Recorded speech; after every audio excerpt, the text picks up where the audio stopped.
Bismillahirrahmanirrahim. Assalamualaikum warahmatullahi wabarakatuh.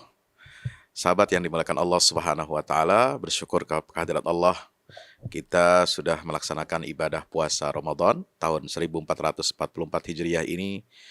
Alhamdulillah kita dapat menyelesaikannya dengan baik, mengawali puasa dengan khidmat, dengan khusyuk, dan mengakhirinya juga dengan khusyuk walaupun terjadi sedikit riak dan riuh soal perbedaan penetapan Hari Raya Idul Fitri. Tapi sebelumnya itu sudah menjelang pelaksanaan Hari Idul Fitri menurut versi Muhammadiyah, itu sudah bisa diselesaikan dengan baik. Pemerintah akhirnya memberikan pengakuan dan fasilitasi ya, bagi jamaah warga Muhammadiyah yang ingin melaksanakan salat Idul Fitri pada hari Jumat 21 April 2022 yang lalu, atau kita tepat seminggu yang lalu. Sudah tidak ada masalah, tetapi kemudian setelah pelaksanaan Idul Fitri selesai, baik yang versi Muhammadiyah maupun menurut hasil daripada sidang isbat pemerintah Republik Indonesia hari Sabtu 2023 ya, tanggal 22 April, itu kemudian kita mendapati pada hari Ahad ada postingan ya yang ada di sosial media, di Facebook, oleh seorang peneliti BRIN, ahli dulu adalah ketua LAPAN, Profesor THJ ya. Di situ dia menyatakan bahwa Muhammadiyah tidak taat pada pemerintah, malah minta difasilitasi. Sudah tidak taat kepada pemerintah, malah minta difasilitasi. Lalu kemudian mengundang reaksi berbagai macam netizen, ya. Kemudian ada di situ tanggapan dari seorang karyawan BRIN di satu daerah di Jawa Timur. Lalu kemudian ini yang memicu ketegangan dan kecaman keras, karena isinya adalah ancaman. Apakah perlu saya menghalalkan darah warga Muhammadiyah? Dia mengancam, saya akan bunuh mereka satu-satu. Nauzubillah min zalik. Jadi perbedaan hari Idul Fitri kok sampai begitu tegangnya, sampai menimbulkan melahirkan sebuah ancaman. Ya, ini dari mana? Nah, ini yang harus kita luruskan ya di tengah suasana Idul Fitri yang kita berharap ya Idul Fitri kita lalui ya sebagai bentuk kembali kita kepada fitrah kesucian hamba Allah Subhanahu wa taala yang bertauhid. Setelah kita menjalani ibadah puasa Ramadan ya, kemudian kita bermaaf-maafan, kok muncul ya kontroversi, bahkan konflik yang bisa menyulut konflik horizontal di tengah-tengah masyarakat, dan tentu ini tidak baik. Nah, belum lagi di daerah Payakumbuh, Sumatera Barat, ada seorang oknum, ya, ustadz dari golongan tertentu, paham keagamaan tertentu, yang juga mengecam ya keputusan penetapan Muhammadiyah yang menetapkan Hari Raya Idul Fitri itu pada hari Jumat tanggal 21 April 2023 dengan menyatakan bahwa menyamakan Muhammadiyah ini dengan sekte Syiah ya, yang kita kenal Syiah ini dianggap oleh mayoritas umat Islam Ahlussunnah wal Jamaah sebagai sekte aliran sesat. Kenapa? Karena dia mengutip ucapan ya, rekaman pidato atau ceramah kajian dari gurunya, dari kelompoknya sendiri ya, yang sering mengklaim kajiannya kajian sunnah, ustadz sunnah dan sebagainya, itu mengklaim bahwa yang pertama kali menggunakan hisab itu adalah kelompok Rafidhah, kelompok Syiah yang kerap mencaci maki, menghina, bahkan mengkafirkan Khulafaur Rasyidin atau sahabat Nabi SAW secara umum. Ya, selain hanya beberapa gelintir orang sahabat saja yang mereka terima keimanan dan keislamannya. Nauzubillah min zalik. Dengan mengutip apa? Kutipan dari kitab Fathul Bari karangan Imam Ibnu Hajar Al-Asqalani. Nah, ini ingin saya dudukan. Saya ingin jawab satu persatu. Persoalan yang pertama, ya, apa yang disampaikan oleh saudara peneliti BRIN ini tentu amat kita sayangkan. Ya, tidak boleh terjadi di negara yang menganut asas ataupun dasar negara Pancasila yang berbineka tunggal ika, yang kemudian Pancasila, Bhinneka Tunggal Ika, dan NKRI ini menjadi prinsip dasar bersama seluruh warga bangsa, tidak boleh mengancam, mengeliminasi, ya, mendiskriminasi pandangan paham keagamaan. Betul, negara Republik Indonesia bukanlah negara yang netral agama. Negara Indonesia adalah berketuhanan yang Maha Esa. Negara berdasarkan ketuhanan yang Maha Esa itu di pasal 1 ayat 1 pasal 29 Undang-Undang Dasar Negara Republik Indonesia tahun 1945. Ya, tetapi negara meskipun dia adalah negara yang berdasarkan ketuhanan yang Maha Esa, ya, dan kita tidak setuju bahwasanya negara ini adalah netral agama, tetapi dia mengakui seluruh agama-agama, itu tidak sesuai dengan pengamalan Pancasila dan Undang-Undang, itu mengintervensi hak kebebasan umat beragama dalam menjalankan keyakinannya menurut agamanya masing-masing, menurut keyakinan ajaran agamanya masing-masing. Termasuk dalam hal ini adalah penetapan Hari Raya Idul Fitri. Apakah lalu kemudian Muhammadiyah dianggap tidak taat kepada ulil amri? Nanti dulu. Ya, saya ingin menjawab satu persatu apa yang ditulis oleh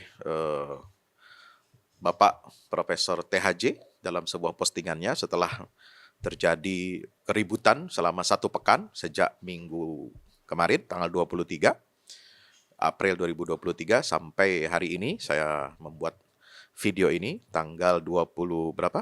28 ya Mas ya. 28 April, ya kurang lebih 6 hari. Riuh di media sosial sampai Lembaga Bantuan Hukum Advokasi Hukum PP Muhammadiyah melayangkan surat laporan ke Bareskrim, ya, agar peneliti BRIN ini diproses secara hukum. Kita memaafkan, tetapi bukan berarti memaafkan sikap yang tidak etis itu lalu kemudian menghentikan proses hukum, karena ini sudah menyangkut masalah pidana, ancaman pembunuhan, dan tidak sesuai dengan kode etik aparatus sipil negara, ya, ASN. Nah, Bapak Profesor THJ menulis di dalam postingannya ketika dia mengklarifikasi dan minta maaf kepada Muhammadiyah. Beliau menulis apa di sini? Beliau tulis, masih dalam suasana bermaaf-maafan, dengan tulus saya memohon maaf atas sikap kritis saya pada kriteria wujudul hilal yang saya anggap usang secara astronomi dan sikap ego organisasi yang menghambat dialog menuju titik temu. Tidak ada kebencian atau kedengkian saya pada organisasi Muhammadiyah yang merupakan aset bangsa yang luar biasa. Ini paragraf 2 ya. Niat saya hanya mendorong perubahan untuk bersama-sama mewujudkan kesatuan umat secara nasional lebih dahulu. Paragraf ketiga, saya mengulang-ulang setiap ada perbedaan hari raya untuk mengingatkan bahwa perbedaan ini mestinya bisa diselesaikan dan tidak dilestarikan. Paragraf terakhir yang keempat, sekali lagi saya mohon maaf dengan tulus kepada pimpinan dan warga Muhammadiyah atas ketidaknyamanan dan kesalahpahaman yang terjadi. Nah teman-teman, saya membaca postingan ini agak sangat prihatin ya. Beliau awal mengatakan memohon maaf secara tulus dan agar sikapnya selama ini itu tidak disalahpahami, tetapi masih menyimpan kata-kata yang menurut saya itu bernada insinuatif ya, atau kalau bahasa anak muda sekarang itu nyinyir ya. Saya ingin memberikan beberapa catatan begini. Yang pertama ya, sikap Muhammadiyah itu ketika dia mempertahankan hasil ijtihadnya itu menurut saya bukan sebuah ego organisasi ya, karena Muhammadiyah itu lahir dengan spirit ijtihad dan tajdid, pembaharuan dalam keagamaan. Kalau dia meninggalkan hasil ijtihadnya, menanggalkan itu semua demi atas nama persatuan dan kebersamaan, maka hemat saya itu berarti dia sudah menanggalkan prinsip dasar ketika dia berdiri. Ya, sama seperti Kiai Ahmad Dahlan. Apakah ketika beliau 1 abad yang lalu kurang lebih ya meluruskan arah kiblat di masjid Keraton Yogyakarta ini masjid negara loh. Waktu itu belum ada negara Republik Indonesia ya. Ketika Kyai Ahmad Dahlan hidup, masih muda, kemudian meluruskan arah kiblat Masjid Gede Keraton Yogyakarta itu masjid negara. Kayak kalau sekarang itu mungkin seperti Istiqlal gitu ya. Dia mengubah arah kiblat, meluruskan, ya, membuat miring ke arah barat ya sekian derajat. Ini kan peristiwa yang menggemparkan. Apakah lalu kemudian itu adalah ego dari seorang Ahmad Dahlan hanya untuk ya gagah-gagahan, ya mempertahankan hasil ijtihadnya, pembaharuannya? Saya kira bukan. Kalau Anda melihat film Ahmad Dahlan, Sang Pencerah, jelas sekali bahwa spirit beliau adalah untuk melakukan tajdid dengan apa? Dengan perangkat ijtihad yang memang disahkan secara agama. Nah, sama saat ini sikap Muhammadiyah yang mempertahankan hasil ijtihadnya itu bukan ego organisasi, tapi itu adalah bentuk totalitas dan loyalitas sebuah organisasi untuk menegakkan fatwa tarjih ya di kalangan Muhammadiyah ini yang solid secara syar'i dan sains. Nah, Profesor THJ juga mengatakan bahwa dia melakukan ini semua, kritik ini semua adalah untuk mewujudkan kesatuan umat secara nasional lebih dahulu. Nah, catatan saya adalah kesatuan dan persatuan umat seperti yang dia inginkan itu tentu tidak bisa diwujudkan dengan cara pemaksaan kehendak dan sikap otoriter, apalagi dibalut dengan arogansi kekuasaan, misalnya dengan pernyataan nyinyir, sudah tidak taat kepada pemerintah, kok minta difasilitasi. Nah, ini apa maksudnya? Ini kan sebuah sikap arogansi kekuasaan. Saya kira tidak boleh sebagai ilmuwan, sebagai peneliti, ya, Badan Riset dan Inovasi Nasional yang mestinya bertugas menjalankan fungsi, melakukan aktivitas riset dan inovasi untuk kemajuan iptek ya yang ada di negara dan bangsa ini, itu lalu mengomentari hal-hal yang bukan tupoksinya, ya, bukan kapasitas dan bukan tanggung jawab BRIN untuk mencampuri ataupun merecoki urusan internal organisasi massa Islam. Ini ormas Islam, dia punya kewenangan penuh, ya. Mereka sudah ada sebelum Republik ini ada. Ya, mereka mengurusi jamaah, mereka mengurusi umat, pendidikan, sosial, dakwah, urusan keagamaan, merujuk kepada fatwa-fatwa ulama, hasil daripada ijtihad yang ada di majelis tarjih. Mereka bertanggung jawab untuk itu. Ya, BRIN tidak memiliki kapasitas dan tidak memiliki otoritas untuk mencampuri masalah-masalah internal organisasi massa Islam. Ya, bagaimana kalau ini terjadi misalnya kepada keputusan Nahdlatul Ulama, Persatuan Islam, Nahdlatul Watan, Al-Wasliyah, Matlaul Anwar? Apakah ormas-ormas Islam itu akan menerima kalau diperlakukan seperti ini oleh seorang peneliti, profesor riset dari BRIN? Saya kira mereka tidak akan menerima itu. Jadi, mari kita baca melihat ini menurut perspektif ya ormas Islam yang menjadi bahan pembicaraan. Yang ketiga, ya, Prof. THJ ini di dalam postingannya menggunakan ketika awal di media sosial itu menggunakan terma tidak taat kepada pemerintah, dan diklarifikasi ya dia masih mengkritik dan nyinyir tentang metode hisab yang sudah usang. Nah, di sini jelas sekali nampak beliau ini perlu belajar lagi tentang konsep ulil amri dan relevansinya dalam sistem ketatanegaraan Republik Indonesia. Dalam sistem negara Pancasila, ya, ketaatan kita ke pemerintah itu tidak ada konsep seperti ulil amri, ketaatan yang mutlak. Tetapi ada aturan undang-undang ya dan hukum yang berlaku di Republik ini. Seluruh warga negara harus taat tunduk kepada undang-undang yang sah, berlaku dan legal ya di Republik ini. Jadi warga negara itu taat dan tunduknya bukan kepada pemerintah, tetapi kepada undang-undang yang disahkan bersama-sama oleh DPR dan pemerintah. Ya. Jadi ketaatan rakyat kedisiplinan warga negara itu adalah kepada Undang-Undang Dasar dan undang-undang yang disahkan atau dibuat oleh DPR bersama pemerintah. Bukan ketaatan kepada kebijakan pemerintah semata-mata. Lalu ketaatan mutlak sebagaimana konsep seperti yang diterapkan dalam negara negara-negara model khilafah, ya, atau kerajaan atau monarki, ya, absolut dan lain sebagainya. Jadi ini harus kita melihat apakah relevan ucapan beliau seperti itu dengan sistem negara Pancasila yang menjadi landasan kehidupan berbangsa dan bernegara kita. Juga saya ingin menjawab sedikit bahwa beliau mengatakan metode hisab itu sudah usang. Perlu kita pahami bersama, ya teman-teman, bahwa fakta bahwa metode ru'yat ini kan selalu ada terminologi ru'yat dan hisab. Ru'yat dan hisab. Ru'yat itu melihat dengan mata telanjang. Melihat apa? Fenomena bulan baru yang baru lahir. Ya, kemudian hisab itu dengan cara menghitung dengan ilmu astronomi, hitungan astronomi. Apakah bulan ini sudah lahir, wujud atau belum? Ya. Nah, teman-teman, ini juga ucapan beliau yang mengatakan bahwa metode hisab itu sudah usang. Ini justru berbanding terbalik dengan spirit yang ada di dalam Al-Quran. Spirit yang ada dalam sunnah-sunnah Rasulullah SAW.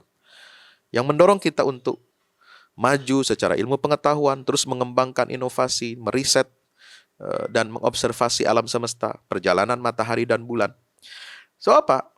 Adalah sebuah fakta bahwa metode ru'yat dalam syara adalah, itu sebenarnya ru'yat ini adalah metode atau sarana dalam menentukan waktu ibadah. Yang mana sarana itu bersifat ijtihadiyah. Iya, saya cenderung berpendapat, ya, sebagaimana ulama-ulama besar di zaman dahulu juga berpendapat bahwasanya ketika Rasulullah mengatakan sumu li ru'yati wa aftiru li ru'yatihi, itu adalah ijtihad Rasul. Ijtihad Rasul yang bersifat, ya, merespon fenomena sains, ya. Berpuasalah kamu memulai puasa Ramadan dan berbukalah, artinya berlebaranlah, beridul fitrilah kamu dengan melihat hilal. Nah, itu ijtihad Rasulullah. Dan itu bukan perintah Allah di dalam Al-Quran tentang ru'yatul hilal. Sebab di dalam Al-Quran itu semangatnya adalah hisab. Walladzi ja'ala asy-syamsa dhiya'an wal qamara nuran wa qaddarahu manazila li ta'lamu 'adada as-sinina wal hisab. Ya, di dalam surat Yunus, dalam surat Ar-Rahman, asy-syamsu wal qamaru bihusban. Ya, itu semangat Al-Quran itu adalah semangat hisab. Untuk apa? Mempelajari ilmu astronomi, ilmu tentang benda-benda luar angkasa. Ya, perjalanan matahari bulan itu harus bisa dihitung. Li ta'lamu adada sinina wal hisab. Itulah yang dipegang oleh Imam Tajuddin As-Subki dari ulama klasik, kemudian ulama kontemporer. Ada Ahmad Muhammad Syakir, ada Syekh Muhammad Rashid Ridha, ada Syekh Yusuf Al-Qaradawi, Al-Allamah, Ar-Rahil, Yusuf Al-Qaradawi. Kemudian juga ada mantan mufti Mesir, yaitu Syekh Ali Jum'ah. Ya. Jadi metode hisab itu bukan metode yang usang, tetapi justru menjadi semangat daripada Al-Quran itu sendiri. Nah, apa yang ada dalam hadis Rasulullah itu adalah ijtihad Rasulullah sesuai sebagai sarana yang memang saat itu tersedia. Dan sarana itu terbatas pada zamannya dan akan selalu berkembang mengikuti perkembangan kemajuan ilmu pengetahuan. Yang keempat, soal apakah sikap Muhammadiyah itu adalah memecah belah umat, saya kira tidak, ya. Kiai Ahmad Dahlan, sekali lagi saya ulangi, ketika beliau meluruskan arah kiblat agar tepat sesuai arah Ka'bah hampir 1 abad yang lalu, dan beragam ijtihad serta pembaharuan paham keagamaan Islam lainnya, itu bukanlah tujuannya untuk memecah belah umat. So apa? Konsistensi seorang alim, seorang mujtahid, apalagi ijtihad itu dilakukan secara kolektif, secara kelembagaan, banyak orang melibatkan banyak pakar, itu harus konsisten, ya, dan akhirnya melahirkan etos pencerahan kepada umat. Dan sekarang ijtihad Kiai Ahmad Dahlan itu saat ini menjadi konsensus seluruh umat Islam Indonesia untuk meluruskan arah kiblat seperti yang sudah digagas kurang lebih 1 abad yang lalu. Luar biasa.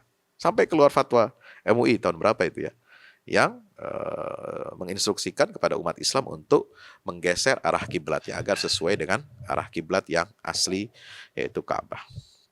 Nah, jadi semua pihak saya kira harus menghormati hasil ijtihad yang berbeda itu. Selama dalam wilayah persoalan yang memang menjadi wilayah ijtihad ulama. Bukan masuk pada ranah pokok-pokok akidah, ibadah, dan syariat yang konstan dan solid, yang memang itu merupakan ciri Islam, bahwa Islam itu adalah agama wahyu yang final dan otentik. Ruang wilayah yang ijtihadi seperti itu, apalagi kalau terkait dengan fenomena alam, maka mesti memperhatikan kaidah ilmiah sains selain kaidah ijtihad yang sudah baku. Yang terakhir, yang keenam, saya ingin berikan catatan begini teman-teman. Kita tidak perlu bingung, tidak perlu galau dengan adanya perbedaan ragam hasil ijtihad ulama dan organisasi masa Islam. Sebab itu adalah kekayaan khazanah intelektual umat Islam yang patut disyukuri, bukan untuk diratapi, apalagi disesali. Apalagi kemudian diperuncing dan dipertentangkan. Kenapa? Sebab sudah ada berlaku kaidah sejak lama ini. Di kalangan para ulama diakui kaidah ini. Apa? Sebuah ijtihad ya, yang sah itu tidak boleh dibatalkan oleh hasil ijtihad yang lainnya. Al-ijtihad la yunqadhu bil ijtihad. Ada juga kaidah mengatakan apabila seorang mujtahid melakukan ijtihadnya, lalu dia benar, dia dapat 2 pahala. Kalaupun dia keliru, dia dapat 1 pahala. Ya, ini berdasarkan hadis Nabi SAW. Ya, yang keliru saja tetap dapat pahala, tidak berdosa. Jadi tidak perlu mempermasalahkan ijtihad-ijtihad yang selama itu dilakukan secara sah, secara prosedural, dapat dipertanggungjawabkan, kita hormati. Kenapa? Kalaupun dia salah, keliru, ijtihad itu ya, seorang mujtahid mendapatkan 1 pahala. Nabi tidak mengatakan dia dapat dosa, tidak. Kenapa? Karena ini adalah upaya untuk terus-menerus membangkitkan semangat berpikir di tengah-tengah umat Islam agar berupaya keras bagaimana mengharmoniskan ajaran agama wahyu yang bersifat final dan otentik dengan perkembangan ilmu pengetahuan dan teknologi. Nah, oleh sebab itu, penyelesaian masalah-masalah, ikhtilaf, perbedaan-perbedaan dalam masalah ijtihad itu dikembalikan kepada apa? Mestinya disikapi dengan apa? Sikap toleransi yang otentik dan rendah hati untuk menghargai dan menerima perbedaan hasil ijtihad itu. Bukan dengan menuding seperti di dalam postingan Prof. THJ itu, bahwasanya ada kecenderungan tidak mau diselesaikan dan bahkan dilestarikan perbedaan itu. Bukan begitu. Itu nada insinuatif. Nada yang tidak menyenangkan, menganggap seolah-olah perbedaan ini ingin terus dilestarikan dan tidak ingin diselesaikan. Bukan begitu cara penyelesaian masalah ijtihadiyah. Menuding seperti itu. Tapi cara penyelesaiannya adalah kembali kepada sikap toleransi yang hakiki, yang otentik dan rendah hati. Untuk apa? Menerima dan menghargai hasil perbedaan ijtihad itu. Jadi teman-teman, banyak yang mempertanyakan, apakah ijtihad ini akan mengancam pembaharuan, mengancam pondasi agama Islam? Tidak. Ijtihad dalam ranah yang bukan pokok-pokok agama, seperti 2 kalimat syahadat, sholat 5 waktu, wajibnya puasa Ramadan, ya, wajibnya menunaikan zakat, haji, ke Baitullah, atau rukun iman yang 6. Ya, selama bukan dalam masalah-masalah prinsip pokok agama, apalagi itu berkaitan fenomena ibadah dengan waktu, penetapan waktunya itu berdasarkan fenomena alam, maka ini ada keterlibatan sains, ilmu pengetahuan. Nah, ketika Rasulullah tadi saya sampaikan mengatakan fenomena itu dengan ru'yatul hilal, itu adalah ijtihad Rasulullah sesuai dengan perkembangan ilmu pengetahuan di zaman itu, dan itulah sarana yang tersedia. Nah, semangat Al-Quran adalah kembali kepada hisab. Jadi Quran ini memiliki mukjizat sampai akhir zaman, tidak terbatas kepada sebuah sarana di satu masa. Dia akan terus mendorong umatnya agar terus maju dan berkembang dalam masalah ilmu pengetahuan, terutama dalam menetapkan waktu-waktu ibadah. Ya, nah, oleh sebab itu kita tidak perlu khawatir atau takut berlebihan menyikapi ijtihad suatu generasi. Dulu banyak Khalifah Umar berijtihad dan kemudian jadi kaidah dalam beragama. Khalifah Utsman bin Affan juga begitu, ya. Ketika menyatukan, melakukan unifikasi mushaf Al-Quran, beliau awalnya ditentang, bahkan oleh sahabat besar. Seperti misalnya ada riwayat yang mengatakan begitu, ya. Abdullah bin Mas'ud radhiyallahu anhu, meskipun riwayat ini ada catatan gitu. Tetapi itu ditentang. Nah, di kemudian hari justru upaya penyatuan mushaf Al-Quran ini disyukuri dan diapresiasi oleh seluruh umat Islam, terutama oleh sahabat Nabi. Khalifah Ali bin Abi Thalib sendiri mengatakan, seandainya Abu Bakar dan Utsman tidak melakukan penyatuan dan penyeragaman mushaf Al-Quran itu, saya yang akan melakukannya. Nah, itu artinya apa? Ini sebuah ijtihad di sebuah masa, ke satu generasi yang awalnya ditentang, lalu kemudian menjadi ijma, menjadi konsensus. Dan ijtihad itu bukan untuk meruntuhkan pondasi agama, justru dia akan semakin mempercantik, memperindah bangunan Islam. Kenapa? Tanpa mengubah pondasinya, tiang-tiang utama dalam sebuah bangunan itu, ijtihad inilah yang akan dapat mengharmoniskan Islam dengan kemajuan sains dan teknologi. Yang akan mengharmoniskan itu semua dan akan menambah keyakinan bahwa Islam ini solihun li kulli zamanin wa makan. Islam itu akan cocok, akan terus relevan dengan segala macam waktu dan zaman.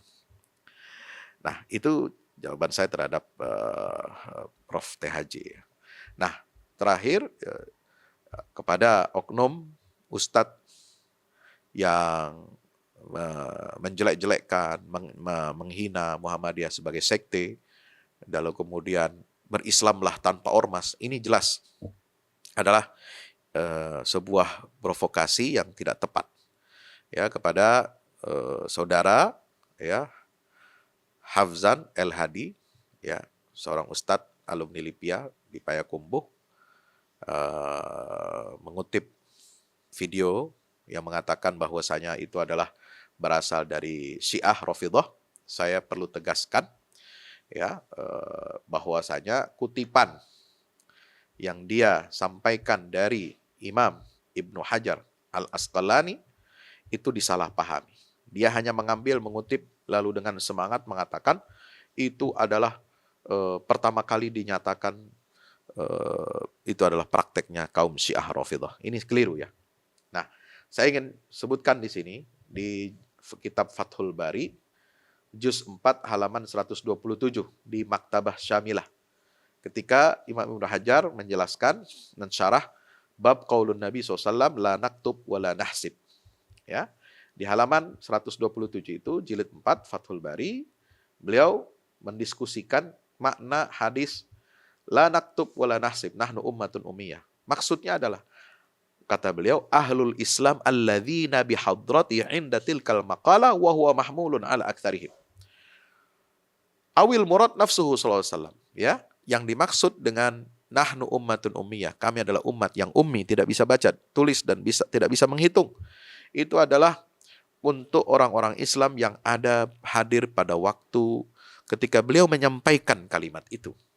Atau pada sebagian besar orang Islam saat itu tidak pandai untuk berhitung dengan ilmu astronomi. Kalau berhitung cuan, menghitung hasil dagang, perdagangan, ya tentu orang Arab, suku Quraisy pandai menghitung, ya, kali, nambah, kurang gitu, ya.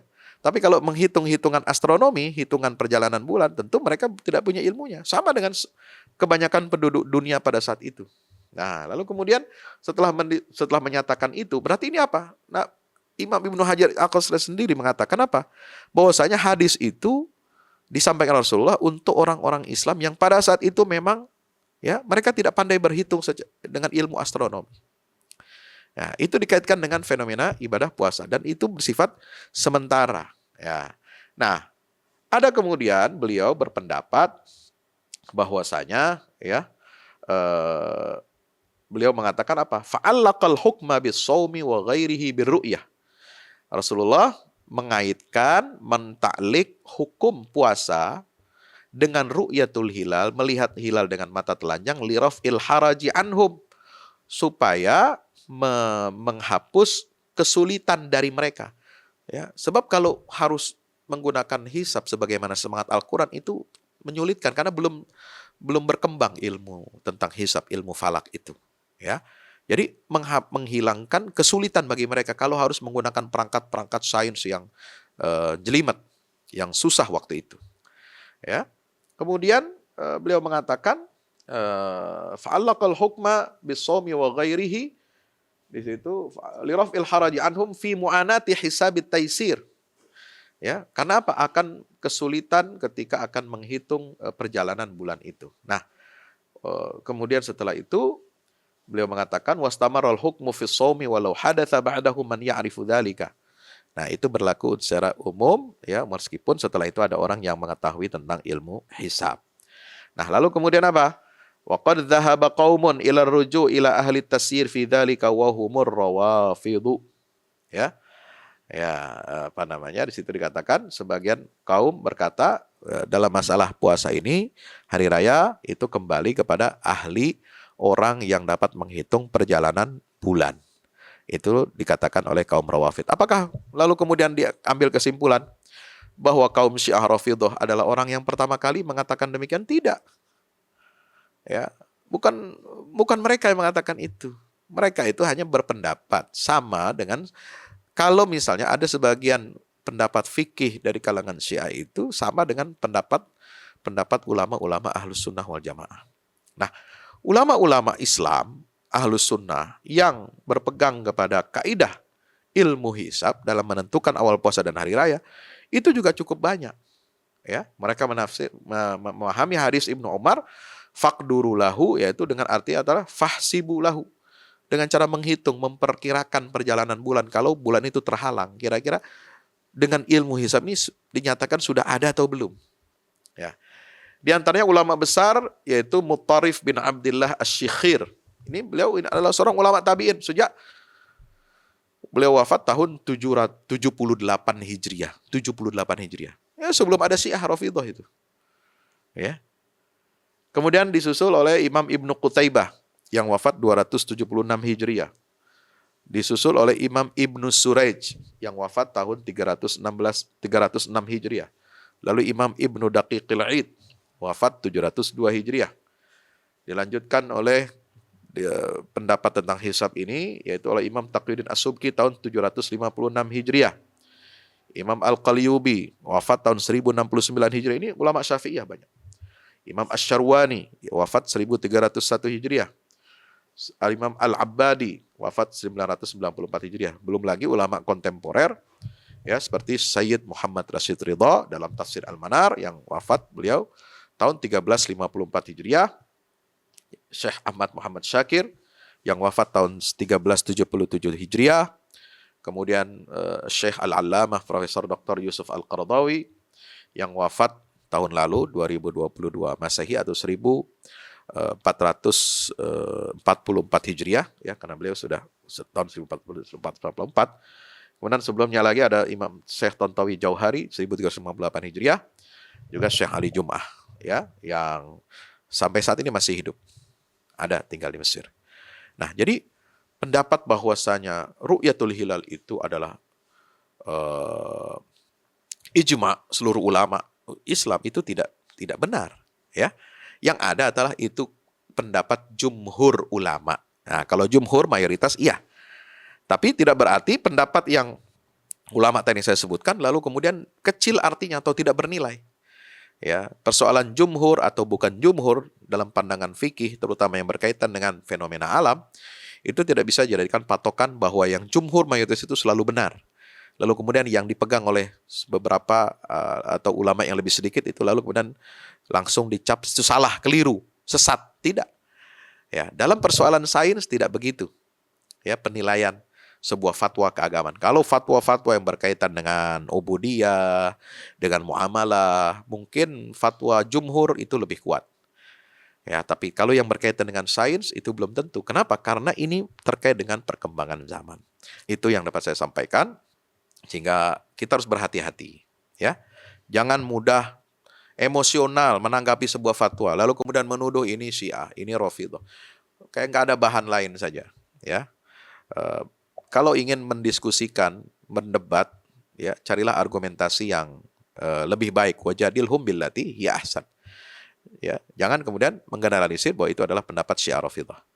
Ada setidaknya 9 alasan kenapa Muhammadiyah lebih memilih hisab hakiki wujudul hilal ketimbang ru'yatul hilal dengan mata telanjang. Apalagi dengan kriteria yang terus berubah-ubah dari 2 derajat ke 3 derajat, entah berapa derajat lain harus sampai bulan itu kelihatan nampak. Wallahu a'lam bishawab. Terima kasih sudah menonton video ini. Terus saksikan ya, subscribe channel ini, like, share, and comment. Terima kasih kepada teman-teman semuanya. Mudah-mudahan Idul Fitri memberikan kita hikmah yang luar biasa untuk meningkatkan persatuan dan persaudaraan di tengah-tengah kaum muslimin. Wassalamualaikum warahmatullahi wabarakatuh.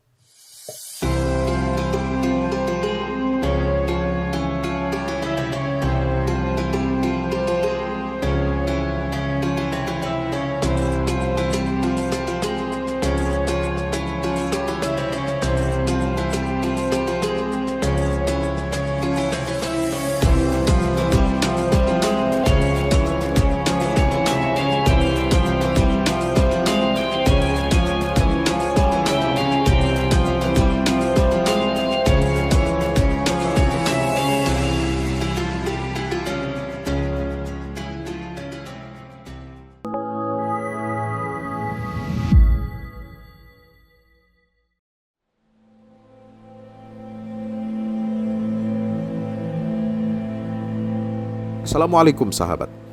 Dari 3 unsur yang ada pada manusia, yakni tubuh, akal, dan jiwa, yang lebih banyak diperhatikan oleh manusia umumnya adalah tubuh dan akal. Tubuh kita isi dengan makan bergizi sebanyak 3 kali sehari. Bila perlu kita tambah dengan vitamin dan suplemen. Adapun akal kita isi dengan ilmu pengetahuan. Ilmu apa saja kita pelajari, kita baca, kita berikan nutrisi untuk akal.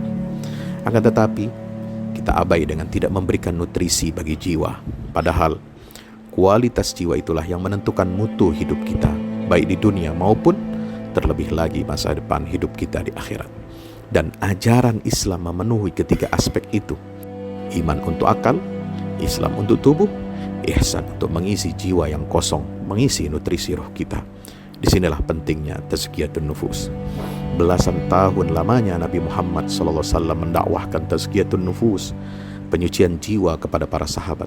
Sewaktu tinggal di Makkah, beliau membimbing dan membina keimanan para sahabat di rumah Arqam bin Abil Arqam.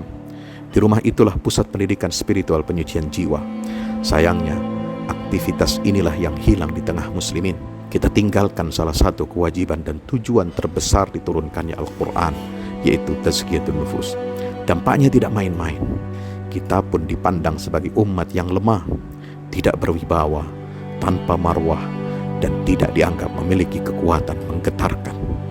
Buku yang berada di tangan pembaca budiman ini ditulis dalam rangka menggerakkan aktivitas tazkiyatun nufus sebagai upaya menghadirkan perubahan yang revolusioner dalam arti sesungguhnya di negara kita dan bahkan dunia Islam.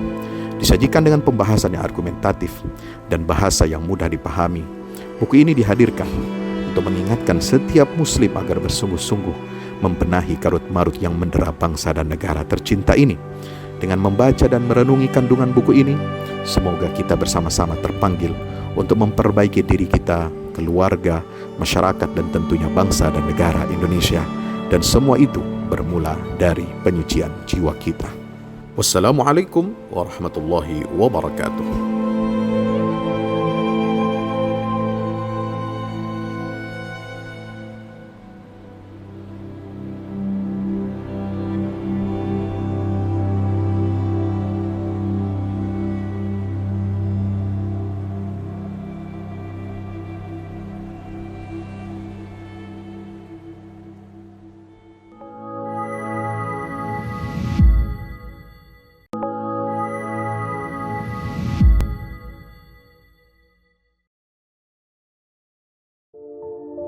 Assalamualaikum warahmatullahi wabarakatuh. Saudaraku, Anda bosan mendengar khutbah Jumat yang isinya soal ketakwaan tapi tidak jelas dan kurang menggugah? Jemu menyimak khutbah Jumat yang isinya mengingatkan kematian, tapi herannya malah bikin kita tidak tergerak berbuat baik. Atau jenuh menyimak khutbah Jumat dan memilih memejamkan mata, merehatkan diri alias tertidur saat khutbah Jumat. Kadang isi khutbah Jumat yang disampaikan sudah baik dan aktual, tetapi disajikan dengan kurang menarik, bikin bosan dan kantuk. Kadang cara penyajian khotib sudah komunikatif, tetapi materi khutbahnya itu-itu saja yang sering didengar jamaah. Kadang ada yang bagus temanya dan penyampaiannya, cuma sayang, khotib terlalu tendensius menyerang kalangan tertentu.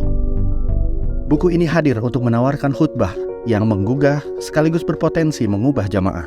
Makna dihadirkan, hikmah dikedepankan, sunnah khutbah pun diperhatikan. Disusun dengan bahasa santai lagi menggugah, bertutur lisan tapi tersaji secara sistematis. Buku ini layak dibaca untuk semua kalangan, yang ahli ataupun yang awam, yang bisa berkhutbah ataupun yang tengah belajar atau bahkan sekedar jamaah Jumat.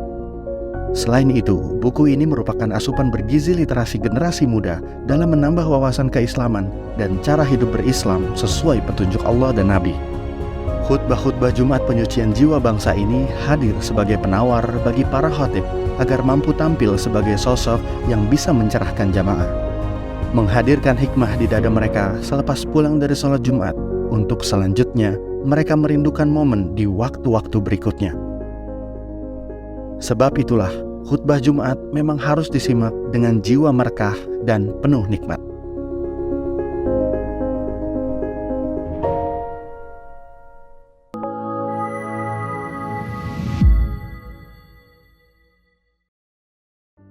Assalamualaikum warahmatullahi wabarakatuh.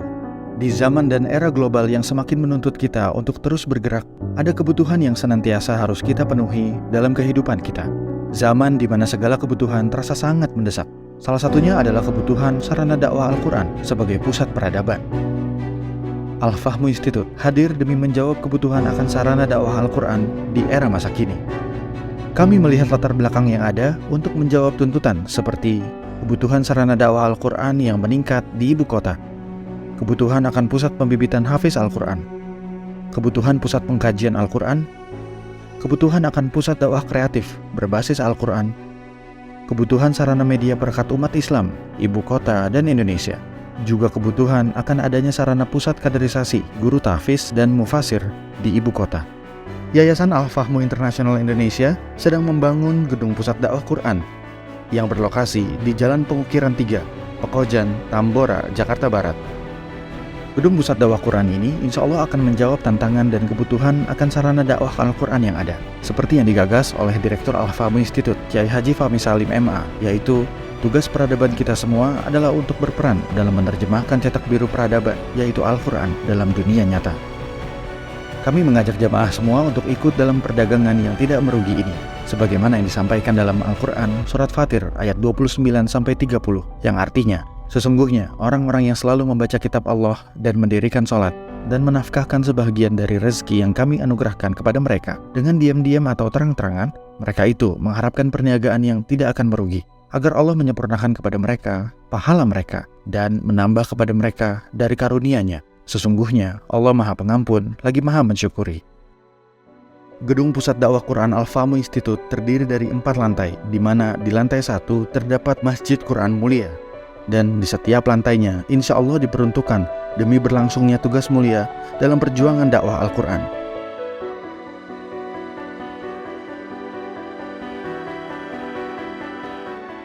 Berikut adalah rencana anggaran biaya yang dibutuhkan dalam pembangunan Gedung Pusat Dakwah Quran.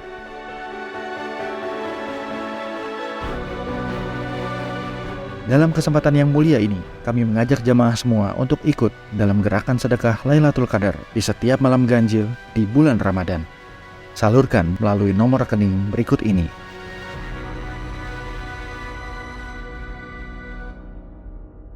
Al-Fahmu Institute, bahagiakan Indonesia dengan dakwah Quran.